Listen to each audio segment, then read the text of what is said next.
વિદ્યાર્થી મિત્રો, આજે આપણે ચેપ્ટર 3 ના છેલ્લા લેક્ચર તરફ જઈ રહ્યા છે અને એનો છેલ્લો ટોપિક છે સંયોજકતા.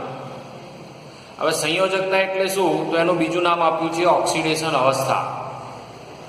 એટલે ખાસ ધ્યાનમાં રાખવાનું કે સંયોજકતા જે ટોપિક છે એ ઇલેક્ટ્રોન રચના પર આધારિત છે. એને લખેલું જ છે જો કે સંયોજકતા ટોપિકને ઇલેક્ટ્રોન રચના સાથે સંબંધ છે. એટલે સંયોજકતા શીખવી હોય તો ઇલેક્ટ્રોન રચના આપણને આવડવી ખૂબ અતિ આવશ્યક છે.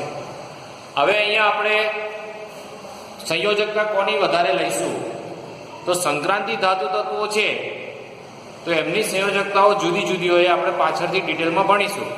પણ અત્યારે આપણે એસ વિભાગ અને પી વિભાગની વાત કરીએ છીએ. એટલે એસ વિભાગમાં તમે જોઈ શકો છો તો અહીંયા સમૂહ 1 અને સમૂહ 2 આવી ગયા. આ તમારો એસ વિભાગ થયો અને સમૂહ 13 થી 17 અથવા 18 એ તમારો પી વિભાગ થયો. તો અત્યારે આપણે સંયોજકતામાં એસ વિભાગ અને પી વિભાગની વાત કરીશું. તો કે સંયોજકતા કોને કહેવાય, તો કે જે પ્રતિનિધિ તત્વો છે, આ બધા પ્રતિનિધિ તત્વો કહેવાય કે એમની સંયોજકતા કક્ષામાં રહેલા ઇલેક્ટ્રોન. એટલે લખ્યું છે જો કે સંયોજકતા એટલે શું, તો કે બાહ્યતમ કક્ષામાં રહેલા ઇલેક્ટ્રોનની સંખ્યા. બાહ્યતમ સંયોજકતા કક્ષામાં રહેલા ઇલેક્ટ્રોનની સંખ્યા. દાખલા તરીકે આપણે આ સમૂહ 1 લીધો, તેમાં લિથિયમ, સોડિયમ, પોટેશિયમ, રુબેડિયમ, સીઝિયમ આ બધાની તમે ઇલેક્ટ્રોન રચના જોશો તો એમની સંયોજકતા કક્ષાની ઇલેક્ટ્રોન રચના શું છે, NS1 છે. અને NS1 છે એટલે એની સંયોજકતા કેટલી થઈ ગઈ, 1. હવે એમાં વધારાનું શું શીખવાનું છે, તો કે એ પોતે નિષ્ક્રિય વાયુ જેવી રચના પ્રાપ્ત કરે ત્યારે એક ઇલેક્ટ્રોન ગુમાવે ત્યારે એના ઉપર વત્તા 1 સંયોજકતા લાગે, એની ઓક્સિડેશન અવસ્થા થઈ ગઈ. એટલે વત્તા બોલીએ છીએ અથવા ઓછા બોલીએ છીએ તો એ ઓક્સિડેશન અવસ્થા કહેવાય. સંયોજકતાને આપણે પૂર્ણાંકમાં લખીશું કે એની સંયોજકતા કક્ષામાં 1 ઇલેક્ટ્રોન છે એટલે પહેલા સમૂહની સંયોજકતા કેટલી, 1. તો મેં એક કોષ્ટકમાં બતાવ્યું છે કે સમૂહ 1 આલ્કલી ધાતુઓ, તો એમનો સંયોજકતા કક્ષામાં ઇલેક્ટ્રોન 1 છે એટલે એમની સંયોજકતા કેટલી છે, 1. એટલે અહીંયા પણ મેં બતાવ્યું છે જો સમૂહ 1 તો કે 1 ઇલેક્ટ્રોન ગુમાવે અને ગુમાવે ત્યારે ઓક્સિડેશન અવસ્થા શું થશે, +1 થશે. એટલે આપણે જનરલી જોઈએ છે કે આ લોકો 1 ઇલેક્ટ્રોન ગુમાવે ત્યારે Li+ બને છે, Na+ બને છે, K+ બને છે. આવા ધનાયનો આપણે અભ્યાસમાં લીધેલા છે, લિથિયમ. તો આપણને મગજમાં ક્લિયર થઈ ગયું કે 1 ઇલેક્ટ્રોન ગુમાવે તો +1. એવી રીતે તમે સમૂહ 2 માં જુઓ તો સમૂહ 2 ની બાહ્યતમ કક્ષાની ઇલેક્ટ્રોન રચના શું છે, NH2. તો એ પોતે 2 ઇલેક્ટ્રોન ગુમાવીને નિષ્ક્રિય વાયુ જેવી રચના પ્રાપ્ત કરે તો ઓક્સિડેશન અવસ્થા કેટલી છે, +2. અથવા સંયોજકતા કેટલી છે, 2. એવી રીતે 13મા સમૂહની વાત કરીએ તો 13મા સમૂહમાં સંયોજકતા શું છે, NH2NP1. બાહ્યતમ કક્ષાની ઇલેક્ટ્રોન રચના શું છે, NH2NP1. તો એ 3 ઇલેક્ટ્રોન ગુમાવીને કઈ સંયોજકતા પ્રાપ્ત કરી શકે છે, +3. તો આવું આપણને મગજમાં ક્લિયર હોવું જોઈએ. એવી રીતે 14મા સમૂહમાં છે તો 14મા સમૂહમાં સંયોજકતા કક્ષામાં ઇલેક્ટ્રોન NH2NP2 ઇલેક્ટ્રોન રચના આવી છે તો એ કેટલા ઇલેક્ટ્રોન ગુમાવી શકે, 4 ગુમાવે તો -4 બને 4 અને ગુમાવે તો +4 બને એટલે તો -4. પણ આવું શક્ય હોતું નથી. 14મા સમૂહના તત્વો છે એ સહસંયોજક બંધ વધારે બનાવી શકે છે, પછી ભણીશું આપણે. 15મો સમૂહ છે તો 15મા સમૂહમાં અહીંયા 5 સંયોજકતા ઇલેક્ટ્રોન છે. જુઓ તમે NH2NP3 2 અને 3 5. એટલે જો 3 મેળવે તો નિષ્ક્રિય વાયુ જેવી રચના થઈ જાય NH2NP6 અને 3 મેળવે તો -3 થાય અને 5 ગુમાવે તો +5 આવે. એવી રીતે અહીંયા 16મો સમૂહ છે એ 16મા સમૂહમાં 6 ઇલેક્ટ્રોન છે NH2NP4 NH2NP6 થવા માટે 2 મેળવે તો -2 અને 6 ગુમાવે તો +6. તો આ રીતે તમે એમની ઓક્સિડેશન અવસ્થાઓ પણ શીખી શકો છો. પણ સંયોજકતાને આ રીતે આપણે પૂર્ણાંકમાં લખી શકીએ. એવી રીતે 17મો સમૂહ લખ્યો છે હેલોજન સમૂહ, ક્લોરીન, બ્રોમિન, આયોડિન. તો એમની સંયોજકતા કક્ષામાં 7 ઇલેક્ટ્રોન છે. જો 1 મેળવે તો નિષ્ક્રિય વાયુ જેવી રચના પ્રાપ્ત કરે એટલે -1 કરી શકે અને ગુમાવે તો +7 કરી શકે. પણ સહેલું કયું બને, -1. એટલે આપણે ક્લોરીન હંમેશા -1. અધાતુઓ હંમેશા યાદ રાખવાનું, અધાતુઓ ઋણાયન બનવાનો પ્રયત્ન કરે અને ધાતુ ધનાયન બનવા પ્રયત્ન કરે. ધાતુ ઇલેક્ટ્રોન ગુમાવીને ધનાયન બને અને અધાતુઓ ઇલેક્ટ્રોન મેળવીને ઋણાયન બનવાનો પ્રયત્ન કરે છે. આપણે ઓક્સિજનમાં બી જોઈ શકીએ -2 બને છે, નાઇટ્રોજનમાં -3 બને છે. નિષ્ક્રિય વાયુ છે તો એક પણ મેળવે ના, તો એની ઓક્સિડેશન અવસ્થા 0, અને 8 ગુમાવે તો +8 પણ બની શકે છે, પણ એવું શક્ય હોતું નથી. એટલે આપણા મગજમાં ખાસ ક્લિયર થઈ જવું જોઈએ કે ઓક્સિડેશન અવસ્થા અને સંયોજકતા એ કોના પર આધારિત છે, તો કે બાહ્યતમ કક્ષામાં રહેલા ઇલેક્ટ્રોનની સંખ્યા અથવા સંયોજકતા ઇલેક્ટ્રોનની સંખ્યાને 8માંથી બાદ કરતા મળતી સંખ્યા. તો અહીંયા તમે જો 8માંથી બાદ કરો તો 8માંથી બાદ કરો તો કેટલા રહે? 8 6 છે તો 8માંથી બાદ કરો તો 2, અહીં 7 છે તો 8માંથી બાદ કરો તો 1, અહીં 5 છે તો 8માંથી બાદ કરો તો 3, અહીં 8માંથી બાદ કરો તો 0. એટલે કહેવાનો મતલબ કે સંયોજકતા પોઝિટિવ નેગેટિવ હોઈ શકે છે. હવે આપણે ઓક્સિડેશન અવસ્થાની વાત કરીએ તો અહીંયા યાદ રાખવાનું છે કે વિદ્યુત ઋણતા ટોપિક આપણા મગજમાં ક્લિયર હોવો જોઈએ કે જેની વિદ્યુત ઋણતા વધારે એ હંમેશા ઋણાયન બને, અને જેની વિદ્યુત ઋણતા ઓછી એ હંમેશા ધનાયન બને. અહીંયા શું યાદ રાખવાનું છે કે વિદ્યુત ઋણતા તો આપણા મગજમાં ક્લિયર હોવું જોઈએ. વિદ્યુત ઋણતા તો કે પરમાણુની વિદ્યુત ઋણતા વધુ એ ઋણાયન અને પરમાણુની વિદ્યુત ઋણતા ઓછી તો એ ધનાયન. આટલું આપણા મગજમાં ક્લિયર થવું જોઈએ. હવે આના આપણે ઉદાહરણ લઈએ તો દાખલા તરીકે બે ઉદાહરણ આપ્યા છે. એક ઉદાહરણ આપણને આપ્યું છે OF2 અને બીજું ઉદાહરણ આપ્યું છે Na2O. તો અહીંયા તમે જોઈ શકો છો કે ઓક્સિજનની વિદ્યુત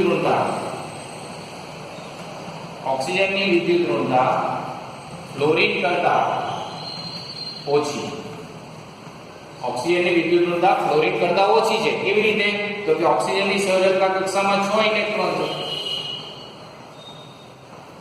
અને ફ્લોરિનની સંયોજકતા કક્ષામાં કેટલા ઇલેક્ટ્રોન છે? 7 ઇલેક્ટ્રોન છે. આપણે જોયું છે કે જેની પાસે સંયોજકતા ઇલેક્ટ્રોન વધારે તેની વિદ્યુત ઋણતા વધારે, સંયોજકતા ઇલેક્ટ્રોન વધુ તેની વિદ્યુત ઋણતા વધુ. આપણને ખબર છે. તો અહીંયા તમે જુઓ કે આમાં NH2NP4 છે અને આમાં NH2NP5 છે. તો આમાં સંયોજકતા 7 છે, આમાં સંયોજકતા 6 છે. એટલે આની વિદ્યુત ઋણતા કેવી છે? વધુ છે. આની વિદ્યુત ઋણતા કેવી છે? ઓછી છે. આપણે હવે જ કીધું કે જેની વિદ્યુત ઋણતા ઓછી એટલે અહીંયા ઓક્સિજન ધનાયન બનશે, ધનાયન, અને અહીંયા ક્લોરીન શું બનશે? ઋણાયન બનશે. એટલે આપણા મગજમાં સ્પષ્ટ થઈ જવું જોઈએ કે ઓક્સિજન ધનાયન બનશે અને ક્લોરીન ઋણાયન બનશે. તો ક્લોરીનની આપણને ખબર છે કે 1 ઇલેક્ટ્રોનની જરૂર છે અને આ ભાઈ કેટલા ગુમાવશે? 2 ગુમાવશે, એટલે 2 ફ્લોરીન લીધા છે. જો એટલે ઓક્સિજન શું કરશે? 2 ઇલેક્ટ્રોન ગુમાવશે, +2 બનશે, અને ફ્લોરીન શું કરશે? તો કે 2 ઇલેક્ટ્રોન મેળવશે. 2 ફ્લોરીન પરમાણુ 2 ઇલેક્ટ્રોન મેળવશે અને આપણને -1 સંયોજકતા મળશે. પણ કેટલા મળશે? આપણે ધારો કે 1 ફ્લોરીન છે તો 1 ફ્લોરીન 1 ઇલેક્ટ્રોન મેળવે તો -2. એટલે આપણે અહીંયા લખીએ છીએ O+2 F-1. તો આપણને સંયોજકતા સરખી થાય તો શું બને? આનો +2 છે, આનો -1 છે, એટલે આપણે આ બે લેવા પડશે. એટલે તમે સંયોજન શું લખી શકો છો? OF2. એટલે OF2 માં O ની કેટલી? +2 છે અને F ની કેટલી છે? -1. એવી રીતે સોડિયમની વાત કરીએ તો સોડિયમમાં Z બરાબર 11 છે અને એની બાહ્યતમ સંયોજકતા કક્ષાની ઇલેક્ટ્રોન આપણને ખબર છે નિયોન 3s1. એટલે સંયોજકતામાં એક જ ઇલેક્ટ્રોન છે અને ઓક્સિજનની સંયોજકતામાં કેટલા ઇલેક્ટ્રોન છે? આપણે જોયું, આપણે 6 ઇલેક્ટ્રોન છે. એટલે આનો સ્વભાવ શું બનશે? ધનાયન બનવાનો બનશે. આનો સ્વભાવ શું બનશે? ઋણાયન બનવાનો બનશે. એટલે આ છે Na છે એ 1 ઇલેક્ટ્રોન ગુમાવી +1 બનશે અને ઓક્સિજન 2 ઇલેક્ટ્રોન મેળવી -2 બનશે. એટલે Na છે એ 2 Na વપરાશે, Na+ અને O -2 એટલે +1 એટલે +2 -1 +2 થઈ ગયા અને આ -2 થઈ ગયા. એટલે સંયોજન આપણે શું લખી દઈએ? Na2O. એટલે તમે જુઓ કે ઓક્સિડેશન અવસ્થા છે એ વિદ્યુત ઋણતા પર આધારિત છે અહીંયા તમે જો આ સંયોજનમાં ઓક્સિજનની ઓક્સિડેશન અવસ્થા કઈ બની +2 બની અને આ સંયોજનમાં ઓક્સિજનની ઓક્સિડેશન અવસ્થા કઈ બની -2 બની. કેમ? તો કે આના કરતા ચડિયાતું પરમાણુ હતો, આની વિદ્યુત ઋણતા વધારે હતી, આની વિદ્યુત ઋણતા સોડિયમની કેવી છે ઓછી છે, એટલે ત્યાં ઓક્સિજનની માઇનસ બને છે અને પેલામાં ઓક્સિજનની પ્લસ બને છે. એટલે આ વસ્તુ આપણા મગજમાં ખાસ ક્લિયર થઈ જવું જરૂરી છે. હવે આપણો જે નેક્સ્ટ ટોપિક આવે છે એમાં તમને આવું બધું આપેલું જ છે. જો તમારે દ્વિઅંગી સંયોજનોના સૂત્રોના અનુમાન કરો એવું પૂછ્યું છે, તમારા સ્વાધ્યાયમાં પૂછ્યું છે કે દ્વિઅંગી સંયોજનોના સૂત્રો. તો દ્વિઅંગી સંયોજનોમાં આપણે હવે ઇલેક્ટ્રોન રચના ખાસ આપવી જોઈએ. તો હું 2-3 ઉદાહરણ શીખવાડું છું, બાકીના તમે પ્રેક્ટિસ કરવાના. દ્વિઅંગી અણુઓ. તો દ્વિઅંગી અણુઓમાં અહીંયા તમે જોઈ શકો છો લિથિયમ અને ઓક્સિજન, લિથિયમ અને ઓક્સિજન આ બે તત્વો આપેલા છે. હવે લિથિયમ એટલે તૈયારીમાં ખબર પડી ગઈ જોઈએ કે હિલિયમ 2s1 એટલે સંયોજકતામાં 1 ઇલેક્ટ્રોન છે. ઓક્સિજન એટલે Z=8 helium 2s2 2p4 સંયોજકતામાં 6 electron. એટલે લિથિયમનું બિંદુ નિરૂપણ આવું થશે અને ઓક્સિજનનું બિંદુ નિરૂપણ આવું થશે. હવે તમે જાતે જ કહી શકો છો કે ઓક્સિજનની વિદ્યુત ઋણતા કેવી છે વધારે, એટલે O ની વિદ્યુત ઋણતા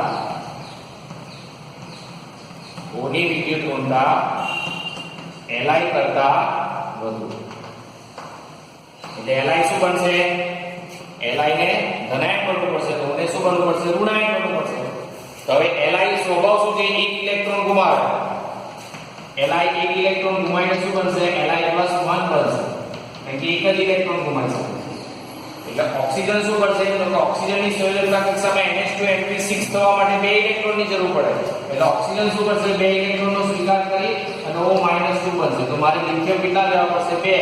એટલે આ 2 એટલે 2 ઇલેક્ટ્રોન ગુમાયા, આ ગુમાયેલા ઇલેક્ટ્રોનનો સ્વીકાર કર્યો એટલે Li +1 આપણને કેટલા મળ્યા? 2 અને O -2 બન્યો. એટલે આનો વીજભાર કેટલો થઈ ગયો? +2. 2 એકા 2 અને આનો વીજભાર કેટલો થઈ ગયો? -2. એટલે આનું સૂત્ર શું લખાય? Li2O. આ સમજ પડી? તો આ રીતે તમે અણુસૂત્ર લખી શકો છો. હવે એવું એક બીજું ઉદાહરણ લઈએ આપણે, કેલ્શિયમ ફોસ્ફરસ. કેલ્શિયમ અને ફોસ્ફરસ બાકીના તમે પ્રેક્ટિસ કરજો. આ રીતે ઇલેક્ટ્રોન રચના લખીને, બધા હું શીખવાડતો નથી. ઇલેક્ટ્રોન રચના લખીને પ્રેક્ટિસ કરજો. કેલ્શિયમ અને ફોસ્ફરસ. હવે કેલ્શિયમની ઇલેક્ટ્રોન રચના આપણને ખબર છે 20 એટલે આર્ગોન 4s2 અને ફોસ્ફરસની ઇલેક્ટ્રોન રચના છે 15 એટલે નિયોન 3s2 3p3 10 ને 5 15 થઈ ગયા. એટલે કેલ્શિયમની સંયોજકતા કક્ષામાં કેટલા ઇલેક્ટ્રોન છે? 2 અને ફોસ્ફરસની સંયોજકતામાં કેટલા ઇલેક્ટ્રોન છે? 5. એટલે સ્વાભાવિક છે કે આની વિદ્યુત ઋણતા કેટલી છે? વધુ. આની વિદ્યુત ઋણતા વધુ છે અને આની વિદ્યુત ઋણતા કેવી છે? ઓછી છે. હવે આ સ્વભાવ શું કરશે? પહેલો બીજો સમૂહ છે એટલે શું કરશે? 2 ઇલેક્ટ્રોન ગુમાવશે. એટલે Ca છે એ 2 ઇલેક્ટ્રોન ગુમાવી અને Ca+2 બનશે. અને ફોસ્ફરસ છે, હવે ફોસ્ફરસનો સ્વભાવ શું છે? નિષ્ક્રિય વાયુ જેવી આર્ગોન જેવી રચના પ્રાપ્ત કરવા માટે 3 ઇલેક્ટ્રોન મેળવશે. હવે અહીંયા તો 2 જ ગુમાવે છે એટલે 2 પરમાણુ લઈ લઈએ આપણે અને 3 પરમાણુ લઈ લઈએ. સોરી, તો 3 પરમાણુ, એક પરમાણુ 2 ઇલેક્ટ્રોન ગુમાવે તો 3 પરમાણુ 6 ઇલેક્ટ્રોન ગુમાવે એટલે 3 Ca બનશે. તો અહીંયા 2 ફોસ્ફરસ છે કે આ 6 ઇલેક્ટ્રોનનો સ્વીકાર કરી અને 2p - 3 બનશે. એટલે તમે અહીં જો કે 3Ca+2 અને 2p - 3 3 દુની 6 વીજભાર પ્લસ થયો, 3 દુની 6 -6 થયો. એટલે આપણું સૂત્ર શું લખાય? તો કે Ca3p2. તો આ રીતે કેલ્શિયમ ફોસ્ફાઇડ કહેવાય. શું કહેવાય? Calcium phosphide. આ ફોસ્ફાઇડ આયન કહેવાય. p - 3 ને ફોસ્ફાઇડ આયન કહેવાય. ફોસ્ફાઇડ અને Ca ને શું કહેવાય? કેલ્શિયમ. તો આ રીતે આપણે ધનાયન ઋણાયન પણ બનાવી શકીએ છીએ. એવી રીતે તમારા કોષ્ટકમાં આ પેમ્પલેટમાં છેલ્લા પેજ પર કોષ્ટક છે, એ કોષ્ટકમાં હાઇડ્રાઇડ સંયોજનો આપ્યા છે અને ઓક્સાઇડ સંયોજનો આપ્યા છે. એની પણ પ્રેક્ટિસ તમે કરી શકો છો. આ હાઇડ્રાઇડ સંયોજન અને ઓક્સાઇડ સંયોજન. તો એમાં આપણે ધ્યાનમાં રાખવાનું કે હવે આપણે ઓક્સાઇડની વાત કરીએ તો સંયોજકતા ટોપિક અહીં પૂરો કરીએ છીએ. હવે એક નવો ટોપિક લઈએ છીએ ઓક્સાઇડ. તો ઓક્સાઇડ 4 પ્રકારના ઓક્સાઇડ હોય. એસિડિક ઓક્સાઇડ હોય, બેઝિક ઓક્સાઇડ હોય, ઓક્સાઇડ. તો ઓક્સાઇડ 4 પ્રકારના છે. એમાં એસિડિક ઓક્સાઇડ, પછી બેઝિક ઓક્સાઇડ, પછી ઉભય ગુણધર્મી ઓક્સાઇડ અને તટસ્થ ઓક્સાઇડ. એટલે ઓક્સાઇડના કેટલા પ્રકાર છે? 4 પ્રકાર છે. હવે એસિડિક ઓક્સાઇડ એટલે શું? તો કે ધાતુ તત્વો ઓક્સિજન સાથે સંયોજાઈ બને. સોરી, અધાતુ તત્વો. અધાતુ તત્વો. હવે અધાતુ તત્વો તમે ઓળખતા હોવા જોઈએ. તો એ કેવા કહેવાય? આપણે એસિડિક ઓક્સાઇડ કહેવાય. દાખલા તરીકે સિમ્પલ વાત કરીએ તો Cl2O7 એસિડિક ઓક્સાઇડ કહેવાય. પછી આપણે સિમ્પલ વાત કરીએ તો કે H2O, H2S, H2Se, પછી NH3 અને સોરી આ તો હાઇડ્રાઇડ થયા. આપણે ઓક્સાઇડની વાત કરીએ તો SO2, SO3, આ બધા એસિડિક ઓક્સાઇડો કહેવાય. એવી રીતે તમે ધાતુ સાથે જોડાય, ધાતુ તત્વો સાથે ઓક્સિજન જોડાય, ધાતુ તત્વો સાથે, તો એ બેઝિક ઓક્સાઇડ કહેવાય. તો સિમ્પલ આપણી જોડે ઘણા બધા ઉદાહરણ છે. આપણે જોયું Li2O, Na2O, MgO, CaO, An2, પછી આ બધા A2O. તો આ બધા બેઝિક ઓક્સાઇડ કહેવાય, કારણ કે ધાતુ સાથે ઓક્સિજન જોડાય છે. એટલે ધાતુ સાથે ઓક્સિજન જોડાય તો બેઝિક ઓક્સાઇડ કહેવાય, અધાતુ સાથે જોડાય તો એસિડિક ઓક્સાઇડ કહેવાય. એવી રીતે ઉભય ગુણધર્મી, તો વચ્ચેના આવર્તમાં વચ્ચેના તત્વો. હવે આવર્ત બીજો આવર્ત અને ત્રીજો આવર્ત, આવર્ત નંબર 2 અને 3 માં વચ્ચેના તત્વો O2 સાથે સંયોજાય, O2 સાથે સંયોજાય તો આપણને ઉભય ગુણધર્મી ઓક્સાઇડ મળે. તે એવા છે તો કે Al2O3, Ga2O3, aluminium oxide, gallium oxide, આ બધા ઉભય ગુણધર્મી ઓક્સાઇડ છે. એટલે આપણા મગજમાં ખાસ ક્લિયર થવું જોઈએ. અને બીજી વાત યાદ રાખવાની કે ઉભય ગુણધર્મી ઓક્સાઇડ એટલે શું? તો કે ઉભય ગુણધર્મી ઓક્સાઇડ એ એસિડિક અને બેઝ સાથે એસિડિક તરીકે વર્તે. ઉભય ગુણધર્મીનો શું છે? તો કે બેઝ સાથે એસિડિક તરીકે વર્તે અને એસિડ સાથે બેઝિક તરીકે વર્તે. ખાસ યાદ રાખવાનું. અહીં લખેલું છે કે જે ઓક્સાઇડ બેઝ સાથે એસિડિક તરીકે વર્તે અને એસિડ સાથે બેઝિક તરીકે વર્તે તેને ઉભય ગુણધર્મી ઓક્સાઇડ કહેવાય છે. એમાં બીજા આપ્યા છે AH2O3 આર્સેનિયસ ઓક્સાઇડ, પછી આપ્યું છે ઝિંક ઓક્સાઇડ. તો આ બધા ઉભય ગુણધર્મી ઓક્સાઇડો છે. અને તટસ્થ ઓક્સાઇડ એટલે શું? જે ઓક્સાઇડ એસિડિક કે બેઝિક હોતા નથી. જે ઓક્સાઇડ એસિડિક કે બેઝિક હોતા નથી, એટલે એસિડિક પણ ના હોય અને બેઝિક પણ ના હોય, તો તેને આપણે તટસ્થ ઓક્સાઇડ કહીએ છીએ. કાર્બન મોનોક્સાઇડ તટસ્થ ઓક્સાઇડ છે. નાઇટ્રોજન મોનોક્સાઇડ તટસ્થ ઓક્સાઇડ છે. પછી NO નાઇટ્રોજન ડાયોક્સાઇડ એ પણ તટસ્થ ઓક્સાઇડ છે. પાણીને પણ તટસ્થ ઓક્સાઇડમાં લઈ શકીએ. આપણે અહીંયા એસિડિક કહીએ છીએ પણ પાણી પણ આપણે તટસ્થમાં પણ લઈ શકીએ છીએ. તો આ રીતે તમને ઓક્સાઇડ વિશે પણ ખબર હોવી જોઈએ. પછી ધાતુના ઓક્સાઇડ, આ યાદ રાખજો. આગળ નવું શીખીએ છીએ ધાતુના ઓક્સાઇડ.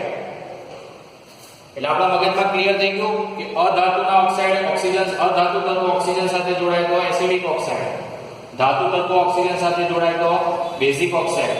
પછી આવર્તમાં વચ્ચેના તત્વો છે કે બીજા ત્રીજા સમૂહના એ આવર્તના એ જો ઓક્સિજન સાથે જોડાય તો આ રીતે એ બેઝિક બેઝ હોય તો એસિડિક તરીકે વર્તે, એસિડ સાથે બેઝિક તરીકે વર્તે, અને જે એસિડિક કે બેઝિક તરીકે ના વર્તે તે કેવા ઓક્સાઇડ કહેવાય છે? તટસ્થ ઓક્સાઇડ કહેવાય છે. તો અહીંયા આપણે ઓક્સાઇડની જે વર્ગીકરણની વાત હતી એ પૂરી કરી. હવે આપણે જાણીએ કે ધાતુનો ઓક્સાઇડ પાણી સાથે સંયોજાય તો એસિડ બનાવે. કોઈ પણ ધાતુ હોય, આ ધાતુ છે તો ધાતુનો ઓક્સાઇડ વત્તા પાણી તો એસિડ બનશે. તો જો સિમ્પલ આપણે Li2O કહીએ અને એને પાણી સાથે જોડીએ તો શું બની જશે? Li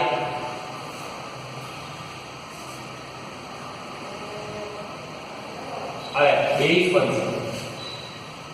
આ યાદ રાખજો, ધાતુનો ઓક્સાઇડ પાણી સાથે જોડાય તો બેઝ બનશે. એટલે કે ધાતુનો ઓક્સાઇડ કેવો છે? બેઝિક છે. ધાતુનો ઓક્સાઇડ સ્વભાવે કેવો હોય? બેઝિક હોય. અને સ્વભાવે બેઝિક હોય એટલે પાણી સાથે જોડાય તો શું બનાવશે? બેઝ બનાવશે. એટલે અહીં શું બની ગયું? LiOH ટ્વાઇસ લિથિયમ હાઇડ્રોક્સાઇડ બની ગયું. 2LiOH sorry. એટલે શું બની જશે? 2LiOH. દાખલા તરીકે મેગ્નેશિયમનો ઓક્સાઇડ લઈએ MgO અને પાણી સાથે પ્રક્રિયા કરીએ તો શું બની જશે? MgOH twice. દાખલા તરીકે આપણે કેલ્શિયમનો ઓક્સાઇડ લઈએ તો શું બની જશે? પાણી સાથે પ્રક્રિયા કરશે તો CaOH ટ્વાઇસ મેગ્નેશિયમ હાઇડ્રોક્સાઇડ બનશે. એવી રીતે ધારો કે આપણે અધાતુનો ઓક્સાઇડ લઈએ, અધાતુનો ઓક્સાઇડ. હવે આપણને ખબર છે કે અધાતુનો ઓક્સાઇડ સ્વભાવે કેવો છે?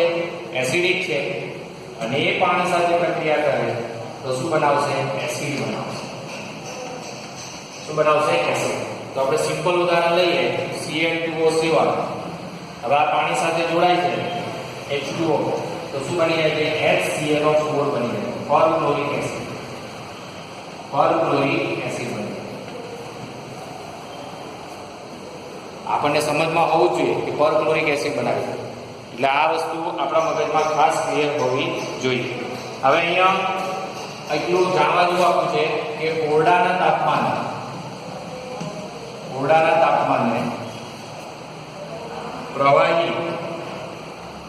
પ્રવાહી અવસ્થા ધરાવતું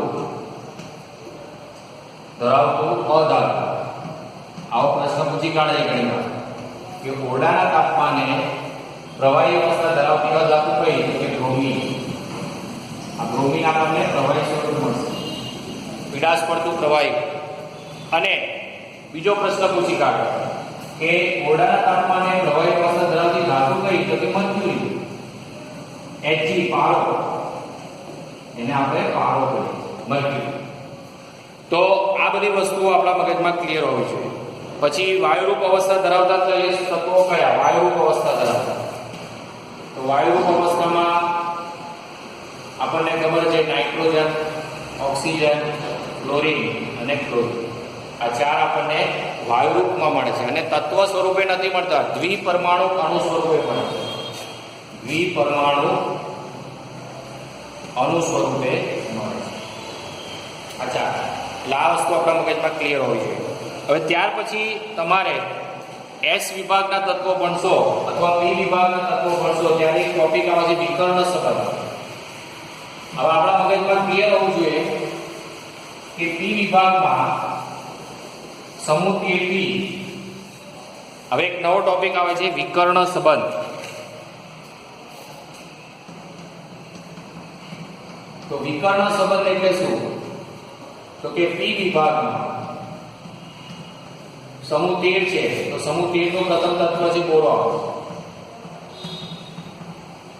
સમૂહ 13. 14 નું સમૂહ પ્રથમ તત્વ છે કાર્બન. 15 નું પ્રથમ તત્વ છે નાઇટ્રોજન. 16 નું પ્રથમ તત્વ છે ઓક્સિજન અને 17 નું પ્રથમ તત્વ છે ફ્લોરિન. આ પ્રથમ તત્વ છે એ પોતાના સમૂહના અન્ય તત્વોથી જુદું પડે. એવી રીતે S વિભાગ હોય તો S વિભાગમાં પ્રથમ સમૂહ છે તો પ્રથમ સમૂહનું પ્રથમ તત્વ કયું છે? લિથિયમ. અને બીજા સમૂહનું પ્રથમ તત્વ કયું છે? બેરિલિયમ. તો આ બધા જે છે S વિભાગ અને P વિભાગના એ પ્રથમ સમૂહના એ પ્રથમ તત્વો, સમૂહના દરેક સમૂહના પ્રથમ તત્વો અન્ય તત્વોથી જુદું પડે. એટલે કે પ્રથમ સમૂહ પ્રથમ તત્વના ગુણધર્મો જુદા હોય, એ સમૂહના અન્ય તત્વો જેવા હોય નહીં. પ્રથમ સમૂહના તત્વો જુદા હોય તો કઈ કઈ બાબતોમાં જુદા હોય? તો કે કદ નાનું કદ, પછી બીજું લખ્યું છે ઊંચો વીજભાર, પછી ત્રિજ્યા ગુણોત્તર,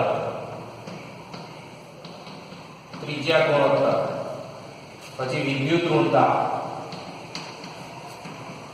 આ બધા ગુણધર્મો છે. વિદ્યુત ઋણતા, પછી ડી કક્ષકોની ગેરહાજરી.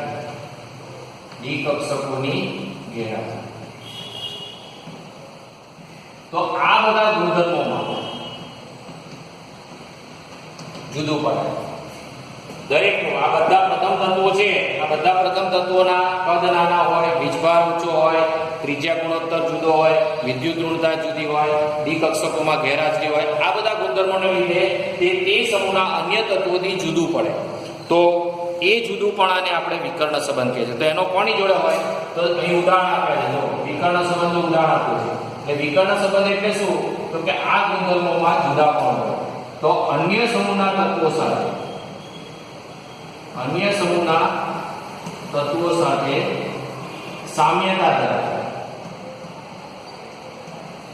દાખલા તરીકે લિથિયમ છે, પ્રથમ સમૂહનું લિથિયમ એ બીજા સમૂહના બેરિલિયમ સાથે સંબંધ રાખે. બીજા સમૂહના લિથિયમ છે એ બીજા સમૂહના બેરિલિયમ સાથે સંબંધ રાખે. હવે યાદ રાખો. પછી એવી રીતે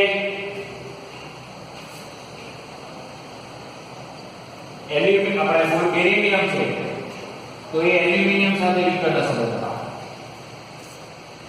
એટલે આ વસ્તુ આપણા મગજમાં ક્લિયર થવી જોઈએ કે એલ્યુમિનિયમ છે એ કોની સાથે વિકર્ણ સંબંધ ધરાવે છે?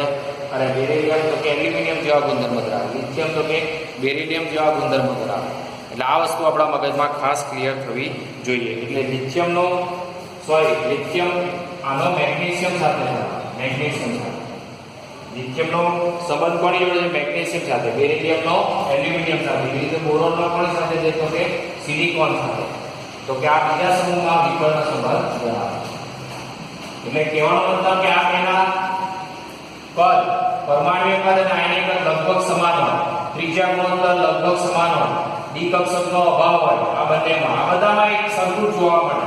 એટલે આ વિકર્ણ સંબંધ વિશે ડિટેલમાં આપણે પી વિભાગના તત્વો છે એમાં અભ્યાસ કરીશું. તો અહીંયા તમારો ખૂબ અગત્યનું ચેપ્ટર નંબર 3 પૂરું થાય છે, જેમાં આપણે આવર્ત કોષ્ટકની સંપૂર્ણ માહિતી મેળવી. મેન્ડેલિફના આધુનિક આવર્ત કોષ્ટકને આપણે વિગતવાર ભણ્યા. ખાસ ઇલેક્ટ્રોન રચના શીખી લેજો, નહીં તો દરેક ચેપ્ટરમાં તમને તકલીફ પડશે. બીજું આપણે શીખ્યા અગત્યના 4 ગુણધર્મો: આયનીકરણ, પરમાણ્વીય ત્રિજ્યા, આયનીય ત્રિજ્યા, આયનીકરણ એન્થાલ્પી, ઇલેક્ટ્રોન પ્રાપ્તિ એન્થાલ્પી અને વિદ્યુત ઋણતા. અને છેલ્લો ટોપિક આપણે શીખ્યા સંયોજકતા અથવા ઓક્સિડેશન અવસ્થા. સ્વાધ્યાયના પ્રશ્નો પણ ઘણા બધા મેં આમાં આવરી લીધા છે, પણ જે ઓબ્જેક્ટિવ પ્રશ્નો છે 33 થી ઓબ્જેક્ટિવ પ્રશ્નો છે તમારે જાતે રેફરન્સ બુકનો ઉપયોગ કરીને સોલ્વ કરી દેવા. તો અહીંયા આ ચેપ્ટર પૂર્ણ કરીએ છીએ. Thank you very much.